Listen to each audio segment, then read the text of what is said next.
بدأنا توفيق اللهم لا سهل إلا ما جعلته سهلا وأنت تجعل الحزن إذا شئت سهلا. Amma ba'd. Alhamdulillah, segala puji bagi Allah Subhanahu Wa Taala yang mengurniakan kita ruang dan peluang dapatlah kita sama-sama pada malam ni bermuzakarah, belajar mudarasah dan bermurajaah sedikit sebanyak tentang ilmu fiqh, yang malam ni kita akan sambung lagi pengajian kita daripada kitab Ar-Risalah Al-Jami'ah. Sebelum ni kita sudah selesai perbahasan tentang ilmu akidah berdasarkan kitab Ar-Risalah Al-Jami'ah. Kemudian semalam kita sudah masuk dah sedikit daripada ilmu fiqh. Kita bahaskan tentang bab taharah dan sedikit tentang syarat-syarat sah solat. Dan insya-Allah pada hari ini kita akan sambung lagi lah. Kita akan berhenti sejauh yang mungkin untuk kita mengejar, kita cuba untuk khatamkan kitab ini dalam masa yang diperuntukkan. InsyaAllah kita cubalah sekadar yang mampu. Jadi mungkin sesi pengajian kita ni mungkin sedikit lajulah, mungkin kita tidak hurai dengan huraian yang lebih mendalam, tapi insyaAllah ada kebaikannya insyaAllah. Okey. Jadi kata pengarang rahimahullah ta'ala, qala al-musannifu al-imam al-allamah al-habib Ahmad bin Zain al-Habshi rahimahullah ta'ala wa nafa'ana Allahu bi'ulumihi fid darin amin ya rabbal alamin. Wa furudus salati an-niyyatu wa takbiratul ihrami ma'an niyyati wa qira'atul fatihati bil basmalati والتشديدات الأربع عشرة وإخراج الضاد من الضاء وليس في الفاتحة ضاء. Kata pengarang, wa furudus salati, dan fardu salat.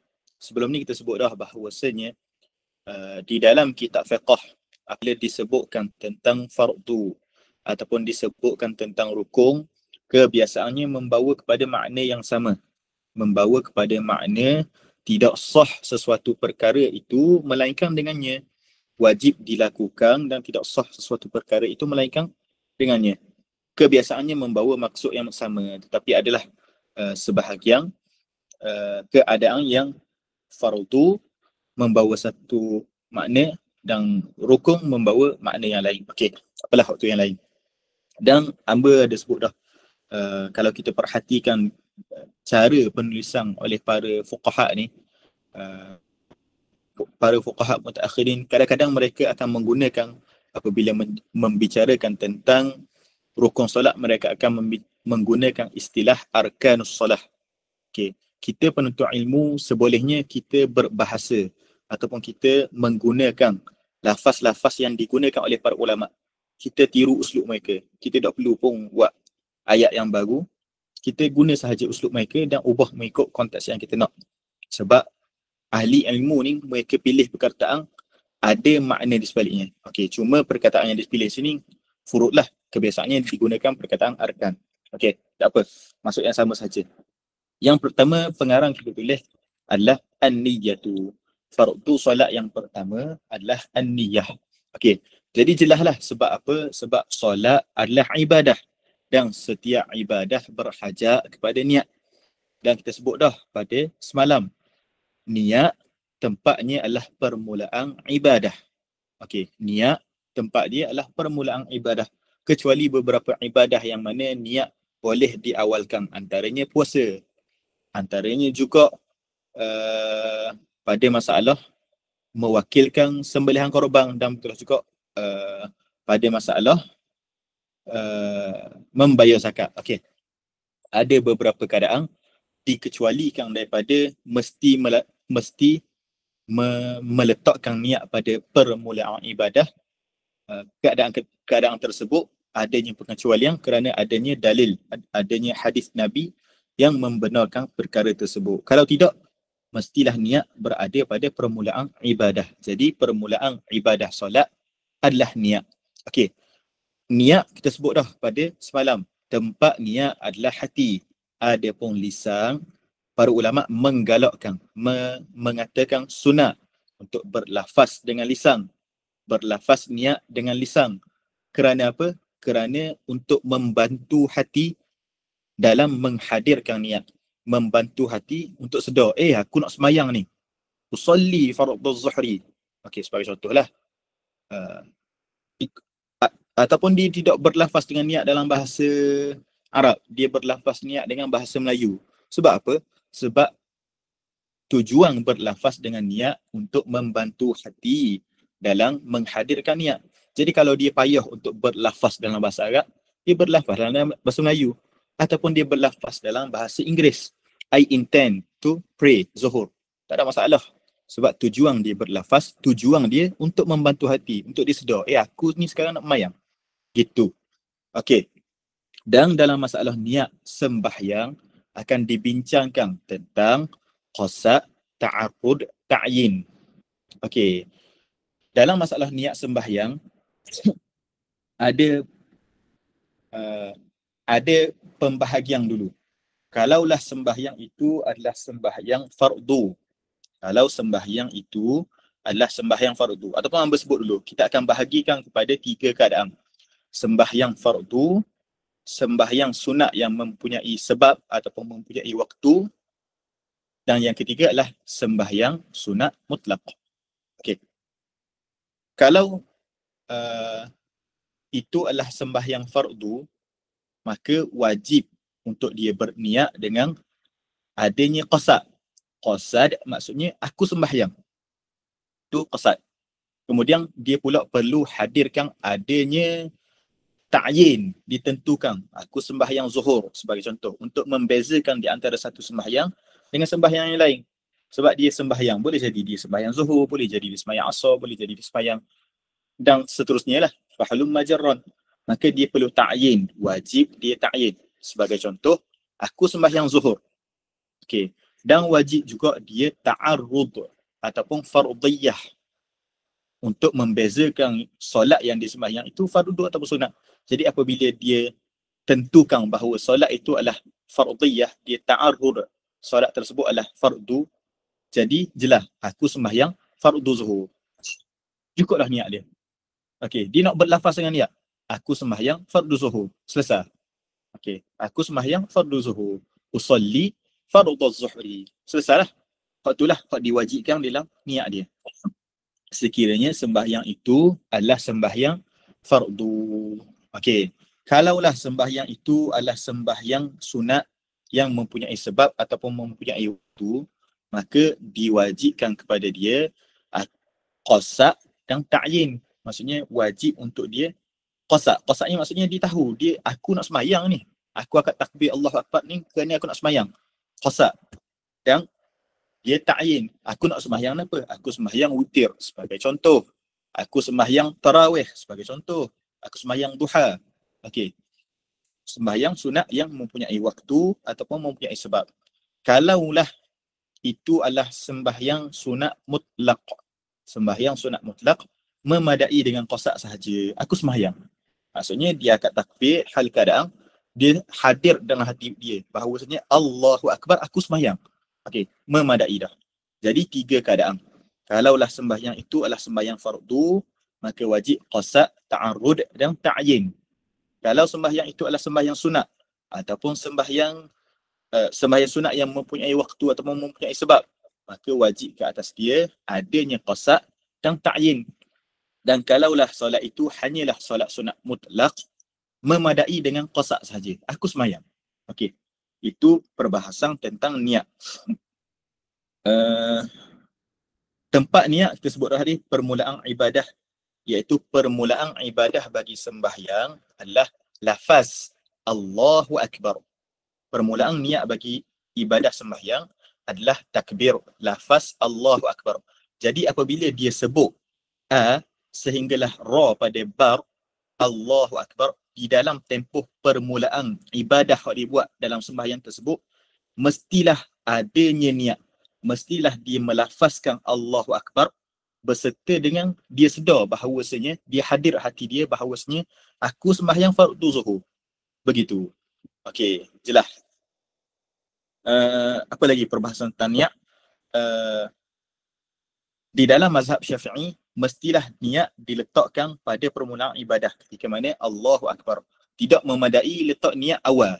Maksudnya hadir niat tu nak sembahyang tu awal sebelum daripada sembahyang. Okey, ada sebahagian pendapat di kalangan ulama memadai dekat-dekat sembahyang dia hadir niat. Okey. Jadi kalaulah orang ni was-was sangat, orang ni kuat sangat was-was, ajar tak jadi, maka bolehlah untuk dia berpegang dengan pendapat sebahagian ulama apabila teruk dah was-was dia ni, dia berlafazlah dengan niat sebelum daripada dia sembahyang tu, menandakan bahawasanya dia ni memang nak sembahyang, memang hadir dah niat, kemudian dia takbir lah. Maksudnya dia bukanlah semestinya hadirkan niat di dalam takbir tersebut bagi orang yang was-was. Jadi ada sebahagian pendapat di kalangan ulama mengatakan perbuatan itu masih lagi dihukumkan sebagai sah. Okey, selesai tentang masalah niat. Kemudian kita masuk kepada rukun yang kedua, iaitu takbiratul ihrami ma'an niyyati. Takbiratul ihram adalah ucapan Allahu Akbar. Itu adalah takbiratul ihram. Kenapakah dinamakan takbiratul ihram?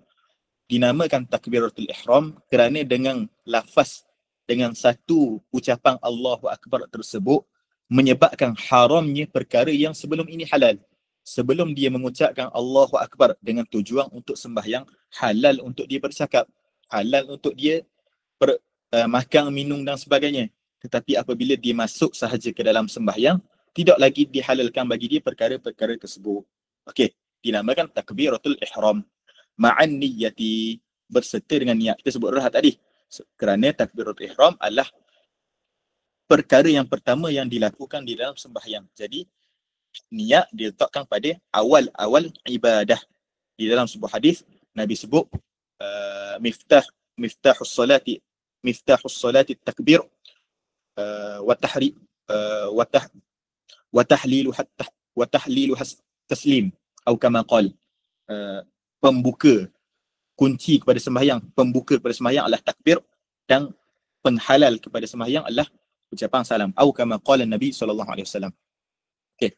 Kemudian kata pengarang kita wa qiraatul fatihati bil basmalati. Sebelum tu kita masuk kembali kepada takbiratul ihram. Hamba sebut dah bahawasanya takbiratul ihram adalah ucapan Allahu Akbar. Jadi kalaulah dia tak angkat tangan ni hukumnya sunat. Okey, kalau dia tak angkat tangan, solat dia masih lagi sah sebab takbiratul ihram adalah ucapan. Okey. Apabila kita sebut ucapan, melafazkan, sebut, zikir, jadi mestilah dia bercakap tersebut dengan suara dia, keluar suara. Mestilah suara tersebut didengari oleh telinga dia sendiri. Jadi kalaulah dia ucap Allahu Akbar tapi dia sendiri pun nak dengar, kata suara angin kan, gitu, ataupun Allah, ikutlah apa-apa contoh sekalipun yang kadar dia sendiri pun nak dengar, ataupun dia ucap dalam hati, adakah sah sembahyang dia? Tidak sah, sebab bukanlah ucapan. Okey. Wa qiraatul fatihati bil basmalati, membaca al-Fatihah. Qiraatul fatihati bil basmalah, selepas mana dia selesai takbiratul ihram, dia membaca surah al-Fatihah. Perhatikan, pengarang kita tulis qiraah. Qiraah membaca. Samalah juga dengan kalau ada sebut zikir, maksudnya menyebutkan. Jadi mestilah didengari oleh telinga dia sendiri. Maksudnya kalaulah tiada penghalang, keadaan di luar tak ada yang menghalang daripada dia dengar dekat diri sendiri. Contoh keadaan yang menghalang, contohnya bising kat luar dan sebagainya, waktu hukum yang lain. Kita ambil keadaan yang biasa dulu. Keadaan yang biasa mestilah bacaan dia menyebabkan dia boleh dengar bacaan tersebut pada telinganya dia sendiri. Okey. Kalau dia kuat sangat bacaan dia sehingga didengari oleh orang lain, hukumnya makruh. Tapi kalaulah mengganggu orang lain, hukumnya haram. Okey, bacaan dia kalau dia sembahyang, maksudnya berjemaah dengan orang lain, janganlah kuat sangat. Okey, tapi dia memperdengarkan kepada diri sendiri, hukumnya adalah diwajibkan. Okey, kalau tidak dinamakan sebagai bacaan. Itu adalah sekira-kira kalau tiada yang menghalang daripada dia mendengar bacaan tersebut. Kalaulah ada yang menghalang, sebagai contoh speaker kuat, dia sembahyang dekat Pasar Malang. Pasar Malang pasang lagu kuat sebagai contohlah.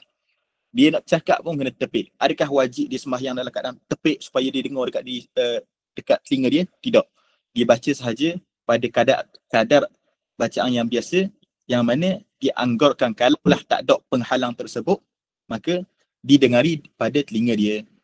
Pengarang kita bawa qiraatul Fatihati bil basmalati, isyarat kepada dia nak mengatakan bahawasanya basmalah adalah termasuk di dalam Fatihah. Basmalah adalah salah satu ayat di dalam surah Al-Fatihah. Ini adalah pendapat ramai jugalah di kalangan ulama dan pendapat mazhab Asy-Syafi'i kita. Ada sebahagian pendapat, ada sebahagian mazhab mengatakan basmalah bukanlah termasuk di dalam Al-Fatihah. Tapi adalah hukum-hukumnya di sisi mereka. Kita tak mau bincanglah. Di sisi mazhab kita, basmalah adalah salah satu ayat di dalam Al-Fatihah.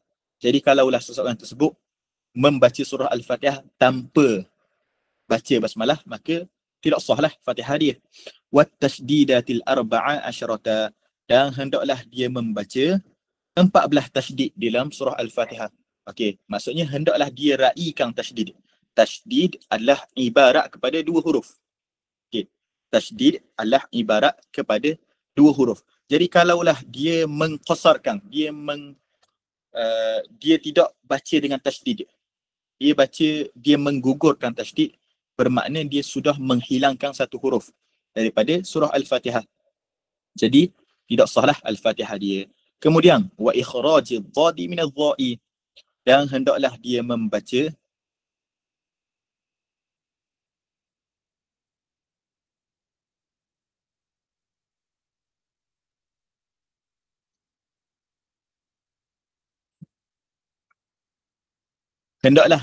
wa ikhrajid dhadi min adh-dha'i, maksudnya hendaklah dia menjaga daripada mengeluarkan huruf dhad daripada dhad. Maksudnya janganlah di dalam surah Al-Fatihah ada huruf dhad, jangan dibaca dengan dhad. Okey, begitu maksudnya. Di dalam surah Al-Fatihah adanya huruf dhad, dia mestilah sebut dengan betul sehingga menjadi makhraj dhad, bukannya dhad. Okey, begitu maksudnya.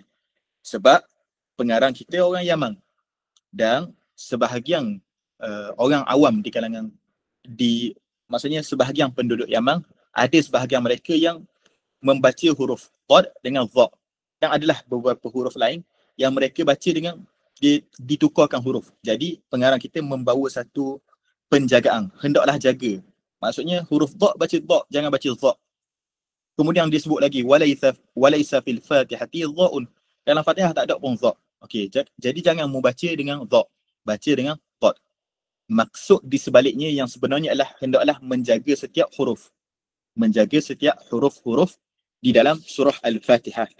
Kemudian thumma ruku'. Okey, kemudian rukuk dah. Okey, kalau kita perhatikan daripada apa yang disebut oleh pengarang, daripada yang pertama niat, takbiratul ihram, kemudian membaca Fatihah, kita perhatikan di dalam rukun sembahyang yang disebut oleh pengarang ni ada satu tertinggal ataupun satu yang tidak disebutkan, yang biasanya disebutkan oleh para ulama ketika membicarakan tentang rukun-rukun sembahyang, iaitu al-qiyamu 'alal qadir, berdiri bagi orang yang mampu.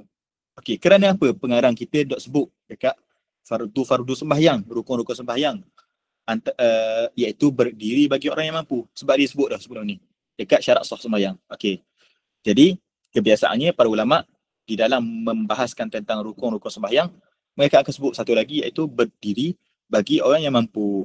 Rasulullah sebut kepada Imran bin Husain, salli qa'ima fa illam tastati' fa qa'ida fa illam tastati' fa ala jambi. Hendaklah mu sembahyang secara berdiri. Sakitlah lagu mana pun, mu kena sembahyang berdiri. Tak kira lah mu sakit banyak mana pun, mu kena sembahyang berdiri. Fa illam tastati', kalau mu tak mampu juga, barulah duduk. Okey, tak boleh tiba-tiba pergi sembahyang duduk lalu. Mampu je berdiri, jalan boleh, tak ada masalah. Tiba-tiba tu duduk, tidak boleh. Mestilah dia berdiri dulu sekadar dia mampu. Kalau dia tak mampu, barulah duduk. Okey. Kecuali dia memang tidak mampu berdiri daripada awal. Tu jelas lah. Okey. Kemudian, summa ruku', fardu salat yang seterusnya adalah rukuk.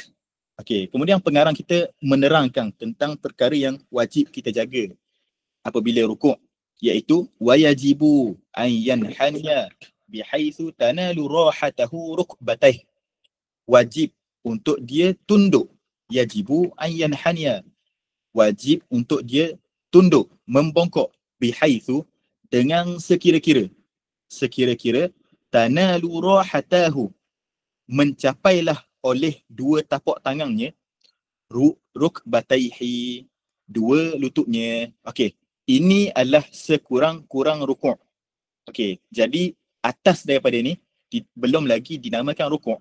Okey, jadi sekurang-kurang rukuk. Okey, buat sendirilah masing-masing. Sebab hamba pun payah sikit buat. Sekurang-kurang rukuk, dia berdiri, kemudian dia membongkokkan sedikit, sekira-kira tapak tangan dia ni sampai kepada lutut. Okey, kalau orang buat sekurang-kurang rukuk ni, maksud boleh ke? Okey, kalau orang buat, nampak ke? Tak. Okey, gini. Ni berdiri, contoh berdiri. Kalau orang tu buat sekurang-kurang rukuk, biasanya masih lagi berada dalam keadaan gini. Sebab kalau dalam kedudukan gini pun sampai dah tangan dia pada lutut dia. Okey. Tapi yang sempurna, rukuk yang sempurna adalah sama belakang dia. Sama, maksudnya sama belakang dia ni. Ini adalah rukuk yang sempurna. Sekurang-kurang rukuk adalah sekira-kira sampai tangan dia kepada lutut dia. Ini dinamakan sekurang-kurang rukuk. Atas daripada sekurang-kurang rukuk masih lagi dinamakan sebagai qiyam. Okey. Pengarang kita sebut bihaitsu tanalu, sekira-kira sampai. Jadi kalaulah dia duduk, dia tunduk ni, dia membongkok dalam keadaan tangan dia tak belakang, tak ada masalah. Maksudnya bukanlah kita suruh buat gitu.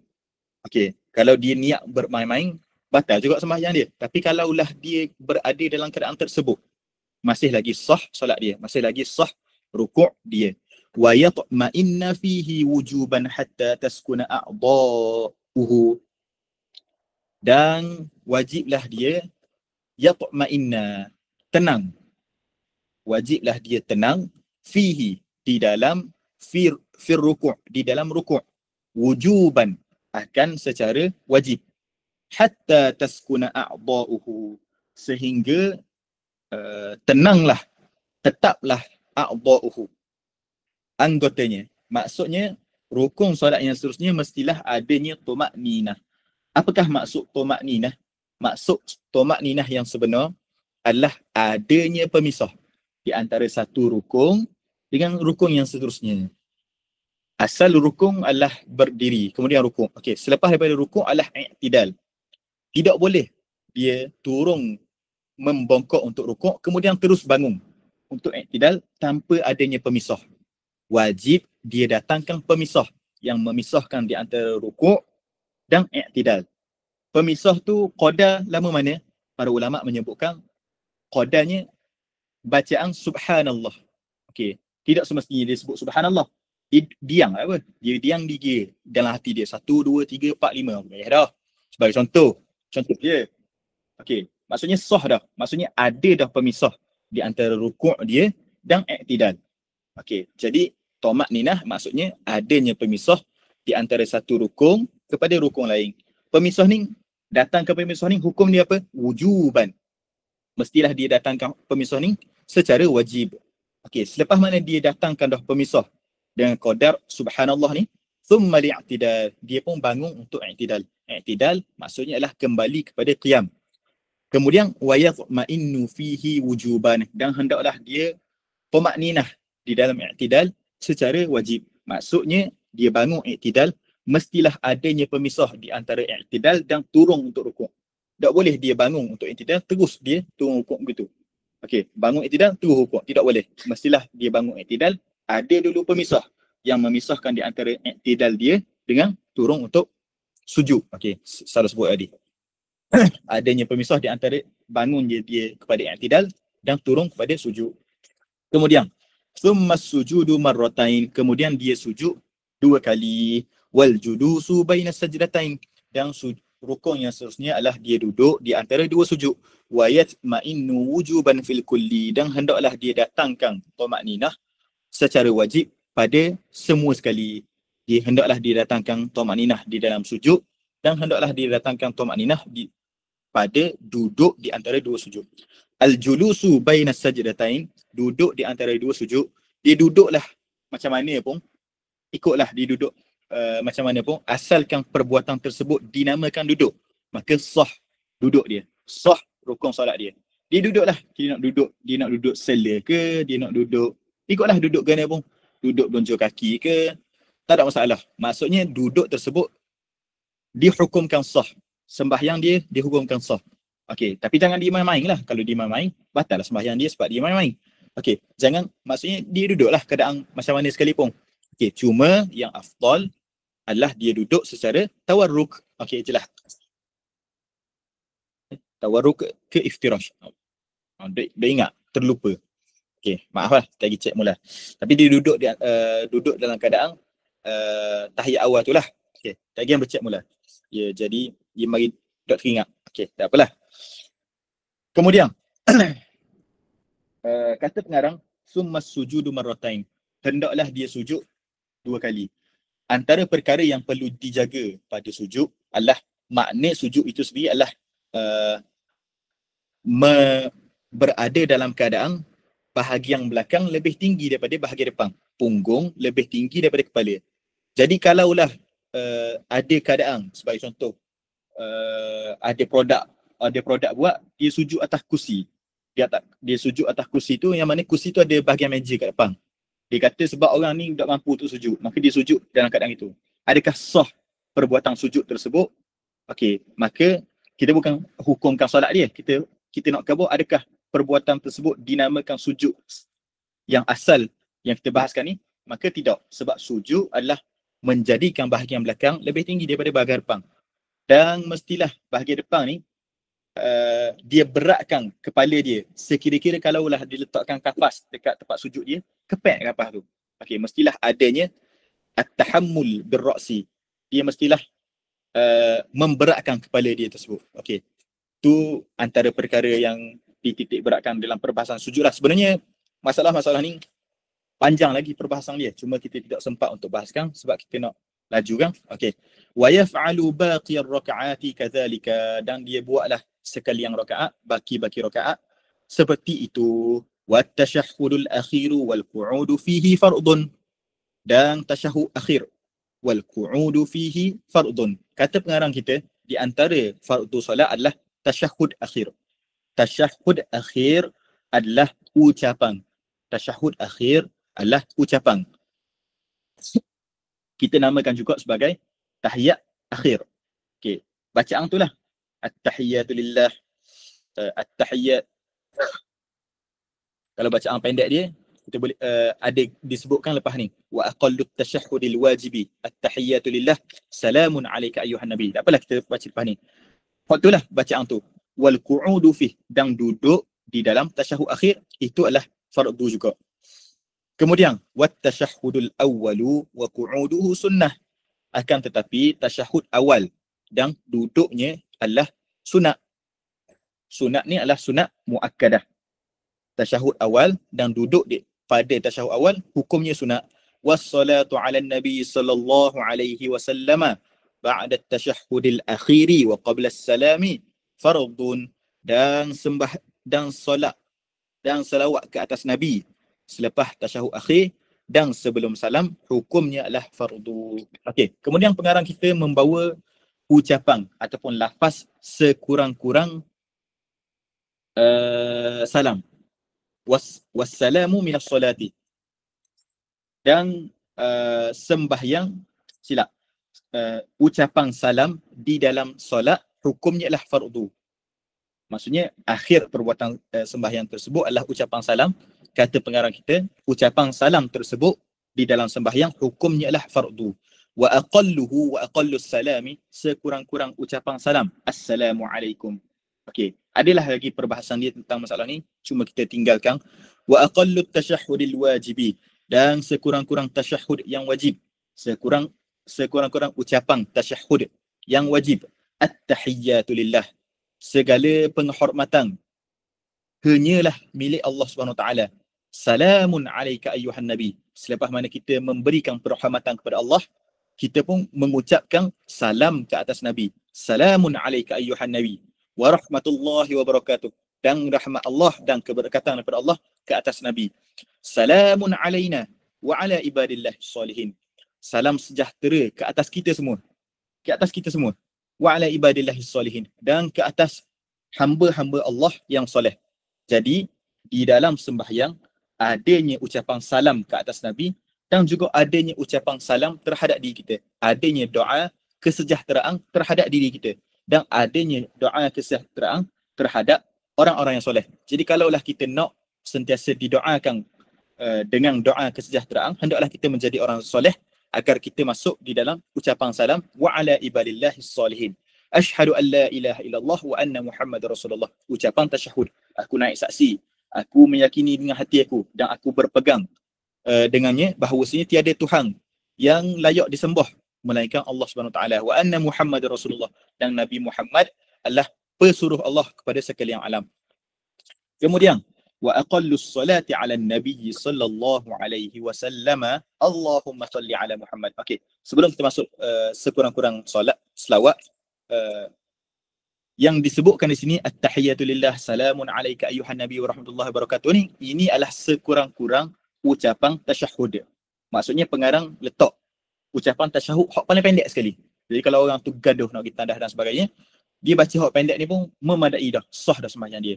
Ada pun yang diajar daripada kita, ditalqinkan kepada kita, diajar untuk kita terima daripada kecil lagi, daripada pasti lagi, daripada tadika, daripada sekolah rendah lagi, at-tahiyatul mubarakatus salawatut thayyibatu lillah tu sampai ke habis tu, hak paling comel. Hak tu hak paling comel. Jadi tak perlu FOMO lah kita. Hak tu hak paling comel dah. Kita berpeganglah dengan tu. Cuma yang disebutkan di sini adalah sekurang-kurang tasyahud yang wajib. Kemudian begitulah juga wa aqallus salati ala nabi sallallahu alaihi wasallam, dan sekurang-kurang selawat ke atas Nabi sallallahu alaihi wasallam. Allahumma salli ala Muhammad. Sekurang-kurang ucapan selawat kepada Nabi adalah ucapan Allahumma salli ala Muhammad. Dia nak ditandah, dia nak habiskan sembahyang dengan awal atas apa saja tujuan, dia datangkan dengan sekurang-kurang selawat. Adapun hak kita biasa baca tu, selawat Ibrahimiyah tu, hak terbaik. Okey, baca selawat Ibrahimiyah, hak terbaik. Kemudian ada pula orang tanya, dah baca selawat Ibrahimiyah, nak sebut Sayyidina ke tak? Nak datangkan ucapan Sayyidina di dalam selawat, dalam sembahyang tu, nak sebut Sayyidina ke tak? Okey, di dalam masalah ni, para ulama ada berselisih pendapat. Okey, ulama kita belaka, ulama ahli sunnah belaka, ada yang mengatakan bahawasanya tak perlu ucap Sayyidina sebab itu adalah arahan daripada Nabi. Nabi sebut qulu Allahumma salli ala Muhammad ila akhiril lafzi ataupun ila akhiril hadis lah. Kalau kita nak masukkan sini, maksudnya Nabi sebut baca gitu. Tak ada, maksudnya di dalam lafaz yang diajar oleh Nabi tak ada Sayyidina. Okey, ini adalah pendapat yang pertama. Jumhur ulama, ramai di kalangan ulama. Tetapi ramai juga di kalangan ulama yang berpendapat dengan pendapat yang kedua. Antaranya dikemukakan oleh Sultanul Ulama, Sultan bagi para ulama, Syekh Izzuddin Ibn Abdul Salam, mengatakan bahawasanya comel untuk kita tambah Sayyidina kerana atas dasar kita beradab kepada Nabi. Al-adabu muqaddamun ala al-ittiba'. Okey. Adab didahulukan di atas ittiba'. Okey. Comel untuk kita tambah Sayyidina. Dan memang Rasulullah adalah penghulu kita pun. Rasulullah sebut ana sayyidu waladi Adam. Okey, cuma dalam masalah di dalam sembahyang kita nak sebut gan ni hak paling comel. Para ulama berselisih pendapat. Okey, jadi bila kita tahu bahawasanya adanya perselisihan pendapat pada masalah ni, kedua-duanya ada hujah belaka, ada dalil belaka. Dalil yang mengatakan bahawasanya didahulukan adab terhadap ittiba' pun ada dalil dia. Jadi tak ada masalah lah, kita berlapan dah ada saja. Orang nak sebut Sayyidina tak ada masalah, orang tak boleh sebut pun tak ada masalah. Ikutlah, boleh belaka. Kemudian faslun fi sunanis solah, fasal pada sunat-sunat sembahyang. Wa yanbaghi an ya'tiya bis sunani jami'iha wa hiya kathiratun jiddan. Dan sayugialah, hendaklah an ya'tiya bis sunani jami'iha, seseorang yang sembahyang tersebut mendatangkan dengan sunat-sunat jami'iha, sekaliannya. Wa hiya kathiratun jiddan. Dan sunat-sunat sembahyang itu terlampau banyak. Kata pengarang kita, wa yanbaghi li'tida'u bil ikhlas. Hendaklah ataupun sayugialah orang yang sembahyang tersebut al-i'tina'u bil ikhlas. Ambil cakna dengan ikhlas. Kerana ikhlas adalah buah daripada ikhlas adalah kita mampu untuk beramal. Okey. Dan dia datangkan makna ikhlas. Dia datangkan makna ikhlas ni adalah makna yang paling ringkas lah ni. Makna ikhlas, kata pengarang, wahwal amalu lillahi ta'ala wahdah. Buat kerana Allah Ta'ala semata-mata. Dia buat sesuatu perkara tu hanyalah kerana Allah Ta'ala. Okey. Ini penerangan paling ringkas lah. Okey. Adapun penerangan tentang ikhlas, kita akan sambung pada akhir sesi lagi. Kita akan sambung pada sesi tasawuf lagi. Sebab kitab kita ni, kita sebut dah bahawasanya kitab kita ni mengandungi perbahasan tentang akidah, mengandungi perbahasan tentang fiqh dan mengandungi perbahasan tentang tasawuf. Jadi pada awal dekat akidah dulu kita sebut dah sedikit tentang ikhlas, dan di sini pun dia sebut juga ambil cakna tentang ikhlas. Sekejap lagi dekat perbahasan tentang tasawuf dia akan bicarakan pula tentang perbahasan terperinci tentang ikhlas. Jadi kita tangguhkan perbahasan ikhlas ni pada tempat dia lagi lah untuk kita jimatkan masa. Wa huwal amalu lillahi ta'ala wahdah wa yanbaghil huduru, dan sayugilah bagi orang yang sembahyang untuk hudur, hadir hati ketika dia sembahyang. Dia hadir hati ketika mana sembahyang. Apakah itu makna hudur? Apakah makna hadir hati di dalam sembahyang? Wa huwa an ya'lama ma yaqulu wa yaf'alu. Dia tahu ma yaqulu, apa yang dia sebut, wa yaf'alu, dia tahu apa yang dia buat. Sebab kadang-kadang ada orang dia ucapkan sesuatu perkataan dalam keadaan dia tak sedar pun, dalam keadaan dia tidak hadir hati. Ada orang yang buat satu perkara dalam keadaan dia tak sedar pun, dalam keadaan dia tidak hadir hati. Dan banyak sekali lah orang yang sembahyang dalam keadaan dia tak sedar pun apa yang dia sebut, apa yang dia buat. Ramai sekali lah. Termasuklah orang yang bercakap sendiri, kadang-kadang tak sedar pun apa yang diucapkan, apa yang dibuat. Ketika mana rukuk, baca Al-Fatihah dan sebagainya. Jadi, wayam bari al-huduru. Sayugilah untuk menjaga tentang hadirnya hati dalam sembahyang.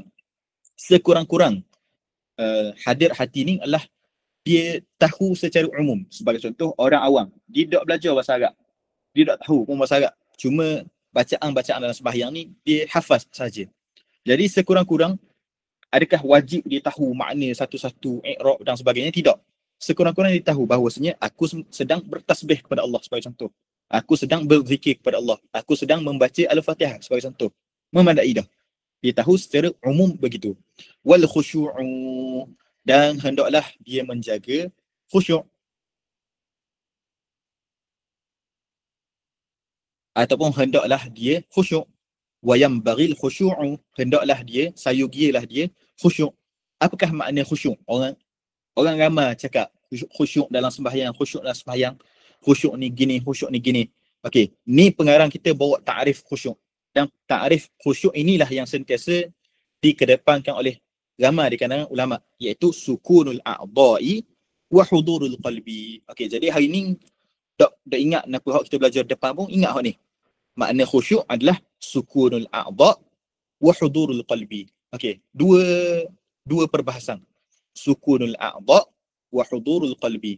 Sukunul a'dha' maksudnya tenang anggota. Tenang anggota daripada buat perkara yang sia-sia. Tenang anggota daripada buat perkara yang selain daripada sembahyang.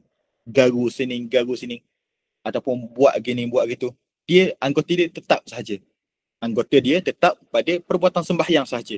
Wa hudurul qalbi, dan hadirnya hati dia.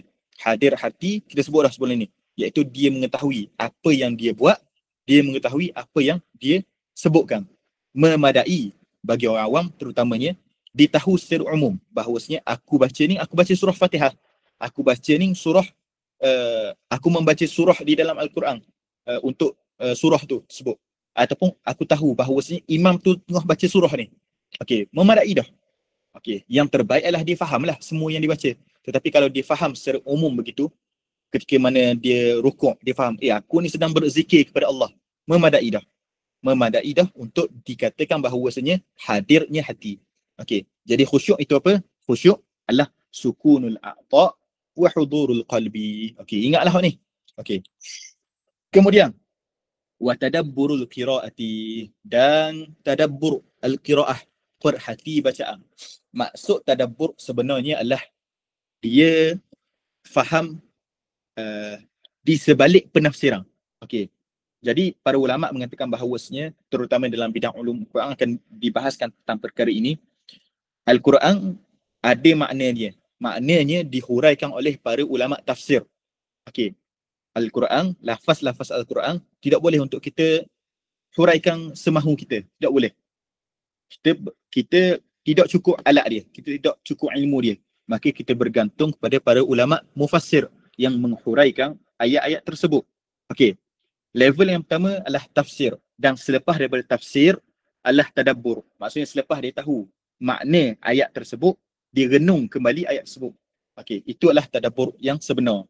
Adapun acah-acah tadabbur, baca Al-Quran, baca terjemahan, kemudian duk renung sendiri, maka boleh jadi membawa kepada bahaya, boleh jadi membawa kepada salah faham. Okey.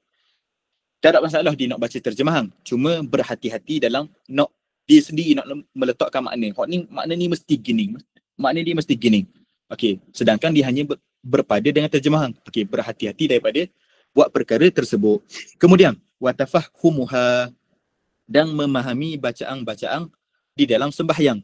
Fa innama yataqabbalullahu minas salati biqadril hudur. Hanya senyalah yataqabbalullah, Allah menerima minas salati, daripada sembahyang, biqadril hudur, pada kadar hudur dia di dalam sembahyang. Jadi banyak mana dia hudur hati dia dalam sembahyang, qadar tu sajalah yang Allah terima. Wa yahrumur riya'u bis salati wa ghairiha, dan diharamkan untuk seseorang tersebut riya, buat sesuatu perkara bukan kerana Allah, mempertunjukkan amalan bukan kerana Allah, bis salati, dengan sembahyang. Dia sembahyang tu sebab nak tunjuk kepada orang, seperti mana apa yang dibuat oleh golongan munafiq. Wa ghairiha, riya dengan sembahyang dan riya dengan amalan-amalan yang lain. Wa huwa, makna riya, al-amalu li ajlin nas, buat sesuatu perkara kerana manusia. Dan inilah ta'rif, definisi riya yang paling ringkas dan sentiasa dikedepankan oleh ramai di kalangan ulama. Al-amalu li ajlin nas, itu adalah riya. Buat satu, melakukan sesuatu pekerjaan kerana manusia, itu adalah riya. Sama juga dengan perbahasan ikhlas. Ikhlas lawang dia riya. Ikhlas buat kerana Allah, riya buat kerana manusia. Perbahasan tentang ikhlas dan perbahasan tentang riya kita tangguh dulu. Kita bawa perbahasan ni pada tempat dia lagi, pada perbahasan tasawuf. Okey, kemudian kita baca laju je ni. Kemudian faslun fi mubtilatis salah.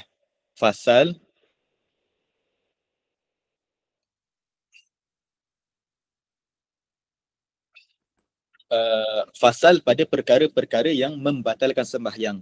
Kata pengarang kita, wa yubtilus salata al-kalamu amdan. Di antara perkara yang membatalkan akan sembahyang, terbatalnya sembahyang dengan disebabkan perkara ini adalah al-kalamu amdan, bercakap dengan sengaja. Walau biharfain, sekalipun dengan dua huruf. Okey, pengarang sebut sekalipun dengan dua huruf. Okey, dua huruf yang dimaksudkan oleh pengarang adalah sekiranya dua huruf tersebut tidak difahami. Okey, dua huruf tersebut tidak difahami. Adapun kalaulah huruf yang difahami, satu huruf pun membatalkan dah sembahyang. Satu huruf pun membatalkan dah sembahyang. Okey, sebab apa kita sebut tentang perbahasan satu huruf membatalkan sembahyang, dua huruf membatalkan sembahyang? Asalnya adalah adanya larangan daripada Nabi, yang mana Nabi SAW menyebutkan, inna hadhihi salata la yasluhu fiha syai'un min kalamin nas. Sesungguhnya sembahyang ni tidak layak sesuatu pun daripada kalamin nas, percakapan manusia. Okey, kalamin nas, percakapan manusia. Maka para ulama bahaskan tentang perkataan ataupun percakapan manusia. Jadi di dalam bahasa Arab adanya perkataan yang satu huruf sahaja tetapi memberi makna. Sebagai contoh, perkataan waqa ataupun wiqayah, menjaga. Wiqayah, fa'il madhi dia adalah waqa, waw, qaf, ya. Okey, Kalau kita buat dia menjadi fi'il amar, dia jadi satu huruf je. Satu huruf je.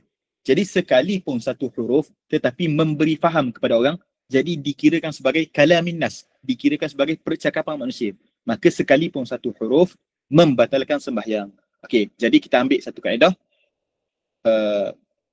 Kalam dengan sengaja, sekalipun satu huruf tetapi memberi faham, maka membatalkan sembahyang.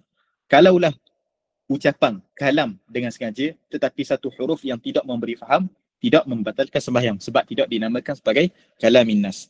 Tetapi kalau dua huruf sekalipun tidak memberi faham, tetap dinamakan sebagai kalamin nas dan membatalkan sembahyang. Wa nasiyan in kathura. Okey. Dan membatalkan sembahyang percakapan yang dilakukan secara terlupa. Sekiranya perkataan yang diucapkan secara terlupa tersebut banyak. Okey. Jadi kalaulah yang diucapkan secara sengaja, maka sedikit pun batal dah sembahyang. Satu huruf yang memberi faham pun batal dah sembahyang. Dua huruf sekalipun tak faham pun batal dah sembahyang. Tu kalau sengaja. Adapun kalau terlupa, maka para ulama mengatakan banyak baru batal. Cakap banyak baru batal. Dia tengah sembahyang, tiba-tiba salah cakap. Okey. Maka salah cakap tu sikit ke banyak? Kalau banyak baru batal. Kalau tak banyak, sikit je tak batal. Okey. Sikit ke banyak para ulama kalau perkataan tu sedikit tu berapa kalimah? Para ulama berbeza pendapat. Ada yang mengatakan 4, ada yang mengatakan 6. Okey. Ada hadis lah yang sebab apa ulama kata 4, ada sebab apa kata 6 ni? Ada hadis di sebaliknya, kita tidak bahaslah ni. Kemudian wa yubtiluha al-amalul katsir, dan membatalkan sembahyang juga adalah al-amalul katsir, perbuatan yang banyak. Perbuatan yang banyak. Banyak ni, banyak dengan sedikit pada masalah perbuatan yang selain daripada perbuatan sembahyang, balik kepada uruf. Okey. Sebab apa? Sebab sembahyang ni ada nizam dia, ada bentuk dia. Jadi kalau dah dia buat pergerakan yang banyak, maka orang akan tengok, mu ni tak mayang ke? Gerak situ, jalan sini, jalan situ, tak mayang ke? Okey, maka perbuatan yang banyak membatalkan sembahyang. Okey. Perbuatan yang banyak membatalkan sembahyang. Perbuatan sedikit tidak membatalkan sembahyang. Banyak dengan sedikit balik kepada uruf. Di dalam mazhab kita Asy-Syafi'i mengatakan bahawasanya 3 langkah membatalkan sembahyang. Okey. Jadi kalaulah dia bergerak satu langkah saja. Dia bergerak satu langkah saja, maka tidak membatalkan sembahyang. Okey. Dia gerak 2 langkah, tidak membatalkan sembahyang. Dia gerak 3 langkah. Masuk saja, gerak saja untuk langkah ketiga, batal dah sembahyang dia. Okey. Sebab dia gerak untuk langkah yang ketiga. Okey. Kathalati khatawati wa thalathi darabatin mutawaliyah, dan 3 pukulan yang berturut-turut. Okey. Dia pukul ataupun dia bergerak secara berturut-turut 3 kali, membatalkan sembahyang. Kalau 2 sahaja, dia bergerak 2 kali sahaja berturut-turut, tidak membatalkan sembahyang. Ataupun kalau dia bergerak tidak berturut-turut, sebagai contoh, dia bergerak sekali, dia berhenti. Okey, dia bergerak sekali, dia berhenti. Lama sikit, barulah dia bergerak. Okey, maka tidak membatalkan sembahyang. Sebab yang membatalkan sembahyang adalah berturut-turut. Okey. Lama mana nak qadarkan daripada satu pergerakan kepada satu pergerakan supaya tidak dinamakan sebagai 3 pergerakan yang berturut-turut? Okey, maka balik kepada uruf. Okey, antara yang didhabitkan oleh para ulama, yang diletakkan qaid oleh para ulama adalah perbuatan yang pertama tidak lagi disandarkan kepada perbuatan yang kedua. Maksudnya sebagai contoh, dia garu. Dia bergerak dengan anggota yang besar sekali. Kemudian dia kembali kepada perbuatan sembahyang. Lama sikit baru dia gerak mula. Maksudnya pergerakan yang pertama tadi tidak dah disandarkan kepada pergerakan yang kedua. Maka apabila keadaan yang begitu, maka tidak dinamakan sebagai berturut-turut. Okey. 3 pergerakan yang dilakukan secara berturut-turut membatalkan sembahyang. Okey, kalau 2 sahaja pergerakan sekalipun berturut tidak membatalkan sembahyang. Okey. Wal aklu wasyurbu, dan makan dan minum. Makan dan minum membatalkan sembahyang. Wan kisyaful aurati, illam tustar halan, dan terseloknya aurat, terbukanya aurat sekiranya tidak ditutup secara segera. Okey.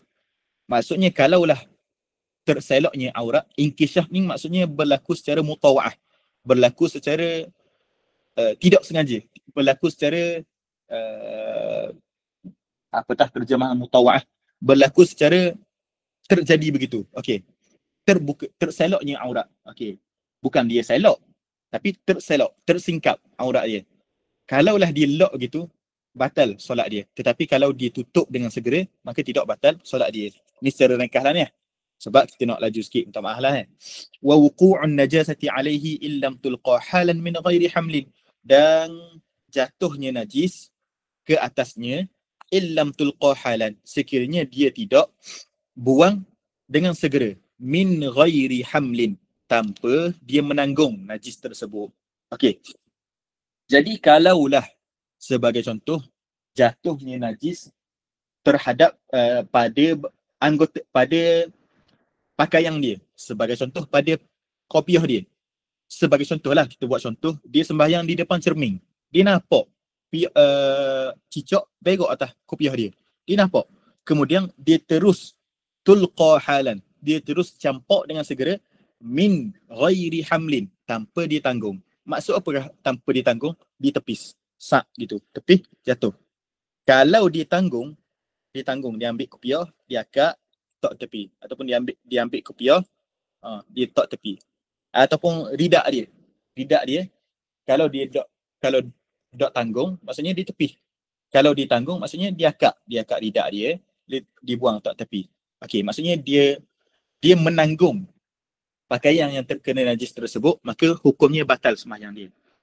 Wuqu'in najasah, jatuhnya najis yang tidak membatalkan sembahyang hanyalah sekiranya dia campak dengan segera tanpa dia tanggung. Okey. Dah kalau kena kat baju, dah baju boleh tak tepi? Baju boleh tak nak pecah dengan secara tidak tanggung? Tidak boleh. Maka batal teruslah solat dia. Okey. Wa yubtiluha sabqul imami bi ruknaini fi'liyaini. Dan membatalkan sembahyang sabqul imami bi ruknaini fi'liyaini. Mendahului imam bi ruknaini fi'liyaini, dengan dua rukun fi'li. Okey, mendahului imam dengan dua rukun fi'li, wa kadzat takhallufu bihima bighairi uzrin, dan begitulah juga tertinggal daripada imam dengan dua rukun fi'li tanpa adanya uzur. Okey, masalah ni sebenarnya ada perbahasan yang panjang lah. Maksudnya penerangan dia sedikit panjang. Penerangan dia masalah mendahului imam dengan dua rukun fi'li ni membatalkan sembahyang, dan begitu juga tertinggal daripada imam dengan dua rukun fi'li tanpa uzur. Okey, tanpa uzur dikaitkan dengan tertinggal. Mendahului tidak kait pun dengan tertinggal. Ada, maksudnya penerangannya sedikit panjang lah, memerlukan banyak contoh untuk kita betul-betul faham. Cumanya di sini hamba huraikan secara ringkas sajalah. Maksudnya sebagai contoh, imam masih lagi qiyam, masih lagi membaca surah, tapi dia terus rukuk. Satu rukun fi'li. Kemudian dia i'tidal, dua rukun fi'li. Dia mula untuk masuk pada rukun yang ketiga, dia mula untuk turun sujud, batal sembahyang dia. Okey. Jadi kalaulah dia mendahului imam dua rukun fi'li, dia tidak niat mufaraqah, maka batal solat dia. Okey. Ataupun dia mendahului imam dengan dua rukun fi'li, tetapi dia lakukan secara bersilih ganti. Okey, imam membaca surah, dia rukuk. Okey, kemudian imam rukuk, dia i'tidal. Okey. Kalaulah dia turun untuk sujud, imam bangun untuk rukuk, maksudnya dia masih lagi berada dalam keadaan bersilih ganti begitu, maka batal juga solat dia kalau dia tidak niat mufaraqah. Okey. Masalah ni sebenarnya memerlukan beberapa contoh lah untuk kita faham. Cuma untuk malam ni kita tidak sempatlah untuk sebutkan dengan terperinci masalah dua masalah ni. InsyaAllah kalau ada masa kita akan ulang kembali masalah ni esok lah kalau ada masa. Kalau tidak, mungkin pada kesempatan yang lain lah. Kemudian kata pengarang kita, wala tasihhus salatu khalfa kafirin wa imra'atin wa khuntha, dan tidak sah sembahyang di belakang orang kafir. Okey. tidak sah sembahyang di belakang orang kafir. Wa imra'atin, dan tidak sah sembahyang seorang lelaki di belakang perempuan. Wa khuntha, tidak sah sembahyang seorang lelaki di belakang khunsa. Jadi orang lelaki hanyalah sah sembahyang di belakang orang lelaki juga. Okey. Adapun perempuan boleh untuk dia sembahyang di belakang khunsa dan boleh juga dia sembahyang di belakang orang puan. Okey. Adapun khunsa tidak boleh untuk dia sembahyang di belakang orang puan. Sebab khunsa yang dimaksudkan boleh jadi dia lelaki. Maksudnya khunsa muskil. Boleh jadi dia lelaki, boleh jadi dia puan. Okey, kalau kita andaikan dia perempuan, maka mungkin dihukumkan sah dia sembahyang di belakang perempuan. Tapi ada juga andaian bahawasanya dia adalah lelaki. Maka lelaki tidak boleh sembahyang di belakang perempuan. Faslun fi salatil jumu'ati, fasal pada sembahyang Jumaat. Wal jum'atu fardu 'ainin 'ala kulli muslimin hurrin dzakarin mukallafin hadirin illa li'uzri syar'iyyin kal maradi wal matari. Dan sembahyang Jumaat itu adalah fardu 'ain ke atas setiap muslim, ke atas setiap orang Islam, hurrin yang merdeka, zakarin zakarin lelaki, mukallafin yang mukallaf, hadirin yang tidak bermusafir. Hadir lawang kepada musafir.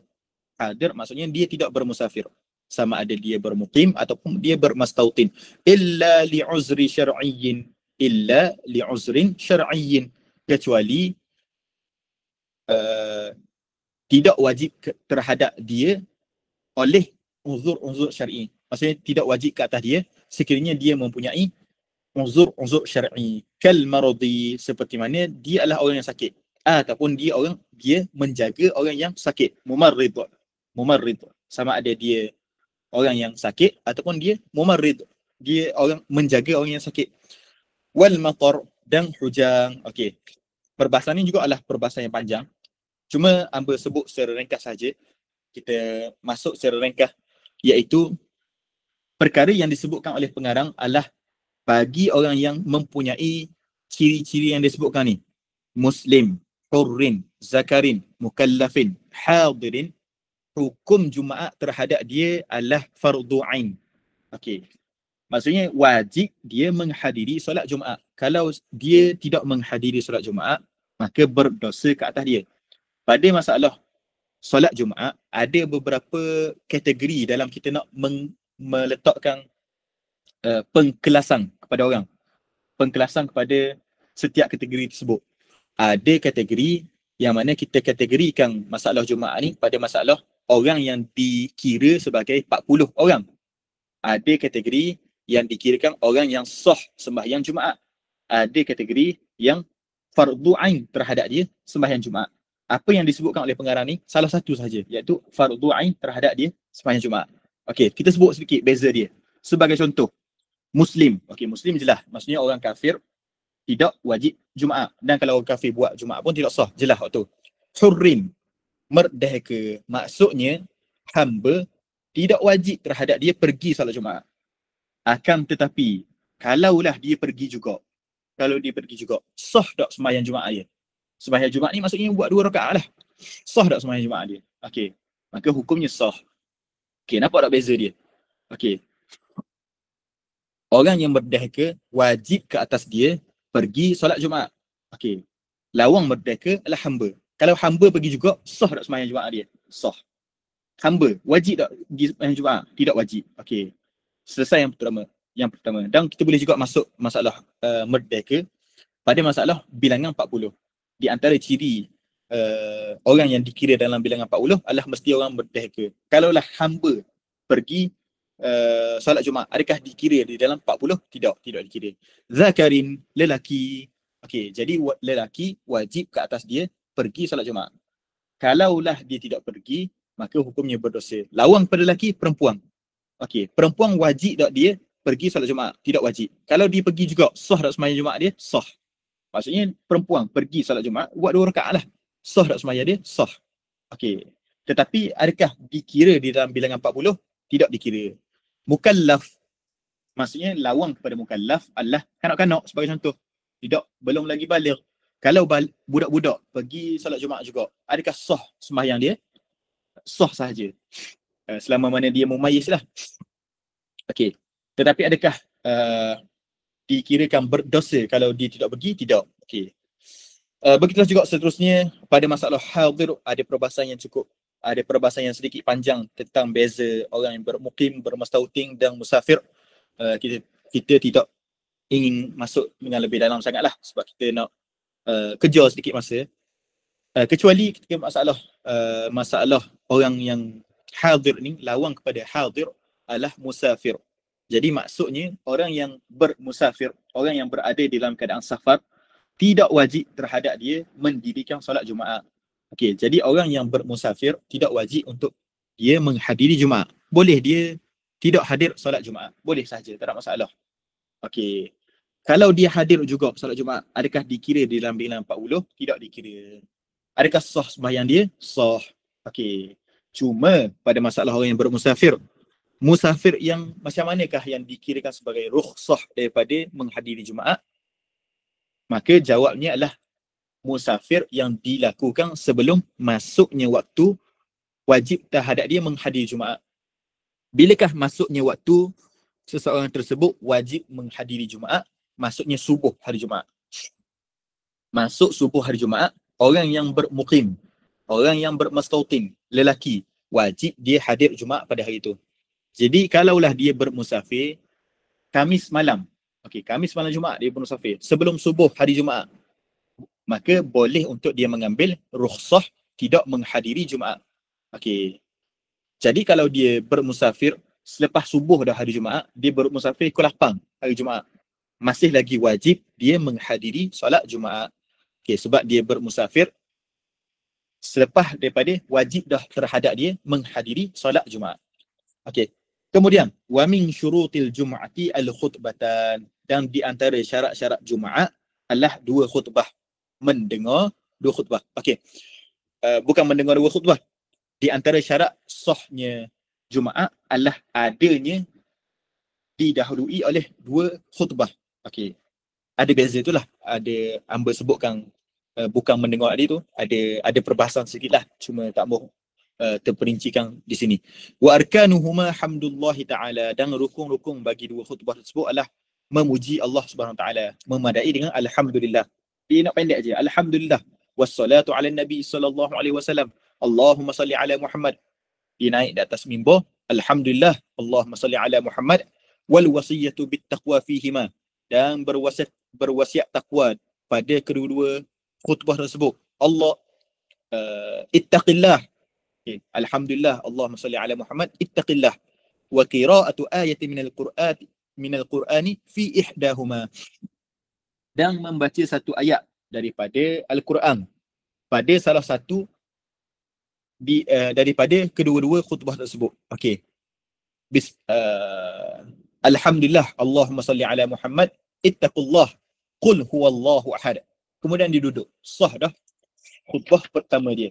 Wad du'a'u lil mu'minina fil akhirah. Kemudian dia naik untuk khutbah kedua. Alhamdulillah, Allahumma salli ala Muhammad, ittaqillah, Allahumma ighfir lil mu'minina wal mu'minat. Sah dah kedua-dua khutbah tersebut. Boleh untuk dia bangun untuk sembahyang Jumaat. Wa yajibu an yakhtuba qa'iman illa li'uzrin, dan wajiblah bagi tok khatib tu untuk berkhutbah qa'iman, secara berdiri, illa li'uzrin, kecuali sekiranya dia berada dalam keadaan uzur. Mutatahhiran, mestilah berada dalam keadaan bersuci, berwuduk dan suci daripada hadas besar. Masturul aurati, dalam keadaan menutup aurat. Wa yajibul julusu bainahuma fawqa tama'ninatis salah, dan wajiblah bagi tok khatib tersebut, tok khatib tu duduk di antara 2 khutbah, yang mana kadar duduk tersebut fawqa tama'ninatis salah, melebihi kadar tumakninah sembahyang. Qadar tumakninah sembahyang tersebut dah kadar subhanallah, maka dia wajib untuk duduk lebih lagi daripada qadar tersebut. Kemudian wal muwalah, dan berturut-turut di antara dua khutbah. Di antara khutbah pertama dan khutbah kedua wajib berturut, dan di antara 2 khutbah tersebut kepada sembahyang wajib berturut-turut. Maksud berturut-turut tidak diselangi dengan sela yang panjang. Kemudian salatul jama'ati wal janazati.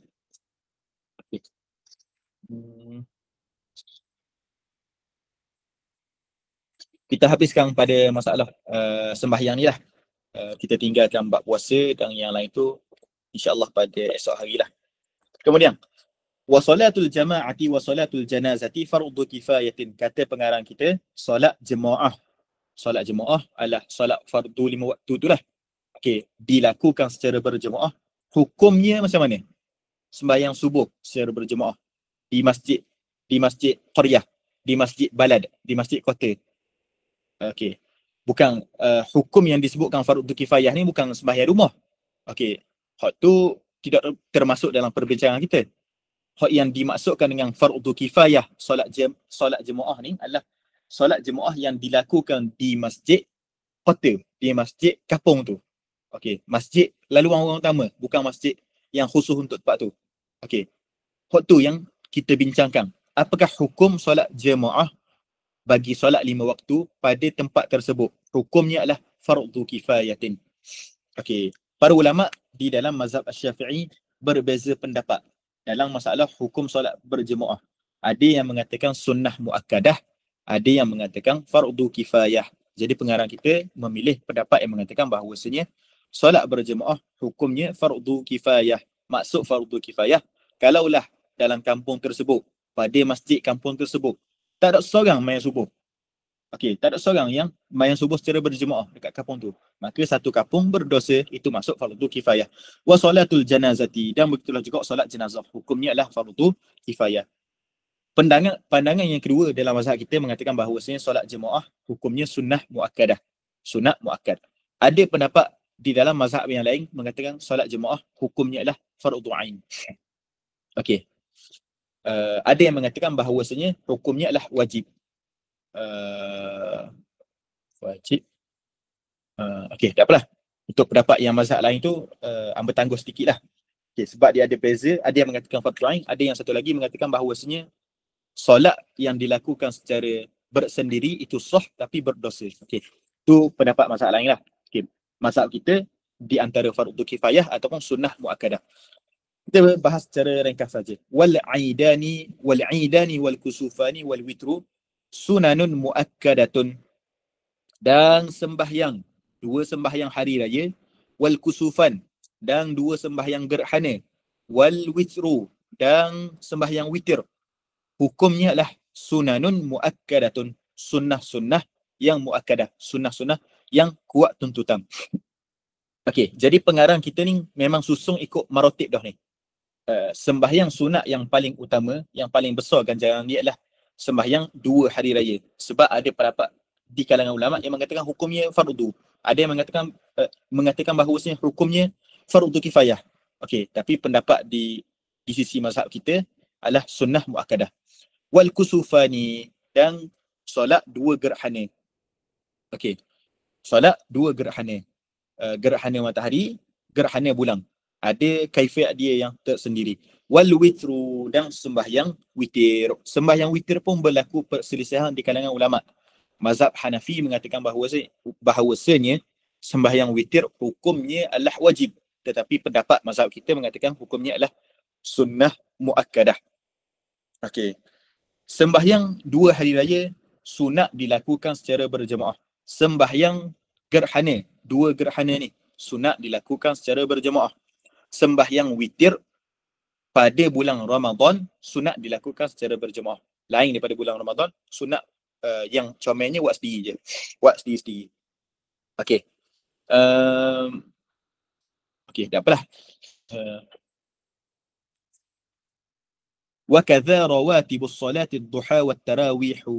Dan begitulah juga di antara sembahyang yang dihukumkan sebagai sunnah muakkadah adalah rawatibus salah, sembahyang-sembahyang rawatib, sembahyang ba'diyah, sembahyang qabliyah. Cumanya bukanlah semua sembahyang ba'diyah itu, bukanlah semua sembahyang qabliyah itu adalah sunnah muakkadah. Ada sembahyang qabliyah yang hukumnya adalah sunnah biasa saja, bukan sunnah muakkadah. Ada juga sembahyang qabliyah yang hukumnya adalah sunnah muakkadah. Okey, ada perbezaan dia. Kita tidak huraikanlah masalah tu. Lepas ni bila naik kitab lagi besar akan adalah dihuraikan. Okey, jadi sembahyang qabliyah dan ba'diyah ada waktu-waktu dia. Ada waktu yang tidak dituntut pun, bahkan tidak boleh untuk bahkan tidak dituntut pun untuk dilakukan solat sunat ba'diyah. Kemudian wadduha, di antara solat sunat muakkadah yang seterusnya adalah duha. Wattarawihu, dan solat sunat muakkadah yang seterusnya adalah tarawih. Okey, semua yang disusung oleh pengarang ni daripada 2 hari raya, 2 gerhana, witir, sembahyang rawatib, sembahyang duha, sembahyang tarawih, semuanya adalah sembahyang yang dihukumkan sebagai sunnah muakkadah. Dan pengarang kita susung ikut susunan ni adalah mengikut susunan afdaliyah. Okey, yang paling afdal adalah sembahyang hari raya berbanding solat gerhana, berbanding solat witir. Okey, berbanding solat duha dan tarawih. Begitulah dan seterusnya. Maksudnya sembahyang gerhana dihukumkan lebih afdal daripada witir, lebih afdal daripada sembahyang rawatib. Okey, dan seterusnya. Solat witir lebih afdal daripada sembahyang qabliyah ba'diyah. Solat witir lebih afdal daripada solat duha. Solat witir lebih afdal daripada solat tarawih. Okey. Jadi yang biasa untuk kita tekankan kepada masyarakat adalah masalah solat tarawih. Maksudnya baguslah masyarakat kita solat tarawih. Bukan kita nak kata jangan solat tarawih. Baguslah dia sembahyang tarawih. Tapi dari sudut kita nak cari hak lebih, kita nak cari afdaliyah. Kita nak tahu tentang maratib afdaliyah, martabat, susunan martabat afdaliyah. Mana hak lebih lagi? Tarawih ke duha? Duha lebih lagi dari tarawih. Tarawih ke sembahyang rawatib? Rawatib lebih lagi dari tarawih. Maksudnya kalaulah di tarawih, bagus dah. Cuma kita ajak dia segi. Mu comel dah tarawih. Cuma mu nak dak. Hak lebih lagi dari tarawih. Sembahyang rawatib, sembahyang witir. Okey, begitulah yang kita nak sebut. Sunanun laha fadlun wa thawabun azim. Okey, maksudnya rawatibus solah, duha dan tarawih ni, sembahyang rawatib, sembahyang duha dan sembahyang tarawih adalah sunanun, adalah sembahyang sunat. Laha, bagi sembahyang yang disebutkan ni, fadlun wa thawabun azim. Adanya kelebihan dan adanya pahala yang besar. Yang disebutkan oleh pengarang ni dihukumkan sebagai sunnah muakkadah. Adapun sembahyang-sembahyang yang lain, sembahyang sunat istikharah, sembahyang sunat hajat dan sebagainya, itu dinamakan sebagai sunat biasa je lah. Maksudnya bukan sunnah muakkadah. Okey, ada banyak lagi sembahyang sunat-sunat yang lain. Bukan hak ni je. Tapi hak disebutkan ni adalah dinamakan sebagai sunnah muakkadah.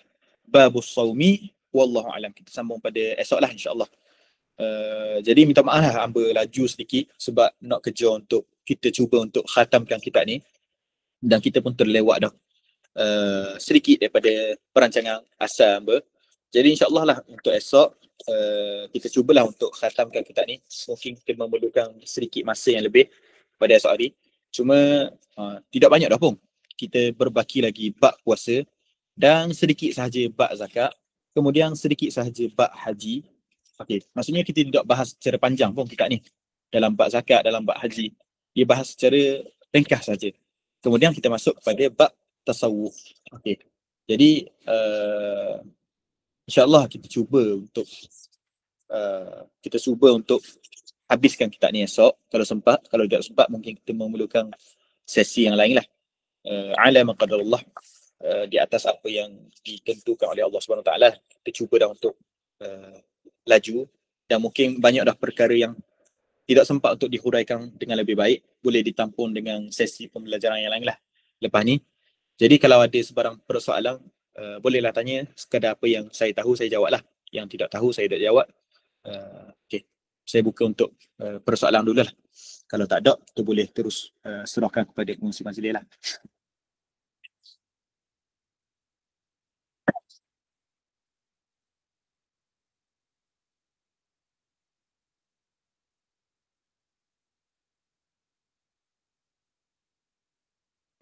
Jadi alhamdulillah, saya lagi sukalah kalau tak ada soalan, sebab saya tidak perlu menanggung sesuatu perkara yang tambahan. Jadi sekadar itu sajalah pada malam ni. Aku qouli hadza wa astaghfirullahal azim li wa lakum. Allahumma rzuqna al-ikhlas fil qawli wal amal. Allahumma rzuqna al-ikhlas fil qawli wal amal. Allahumma rzuqna al-ikhlas fil qawli wal amal. Sallallahu ala sayyidina Muhammad wa ala alihi wasahbihi wasallam. Walhamdulillahirabbil alamin. Dan sekiranya kalau ada soalan, boleh nak tanya pada sesi yang depan ke, ataupun ikutlah apa-apa sajalah medium. Setakat apa yang saya tahu saja saya jawablah. Kalau tak tahu, saya tanyalah kepada orang-orang yang lebih tahu. Wallahu ta'ala a'la wa a'lam. Waalaikumsalam warahmatullahi wabarakatuh. Pihak kami mengucapkan ribuan terima kasih kepada Ustaz Muhammad Salahuddin bin Ramli atas penyampaian daurah sebentar tadi. Moga-moga apa yang disampaikan pada hari ini dapat memberi manfaat kepada semua pendengar, insya-Allah. Akhir sekali, saya memohon maaf atas segala kekurangan. Apa yang baik dan sempurna datang daripada Allah Subhanahu Wa Taala, dan yang kurang dan lemah datang daripada diri saya sendiri. Kita tutup majlis kita dengan tasbih kafarah dan suratul Asr.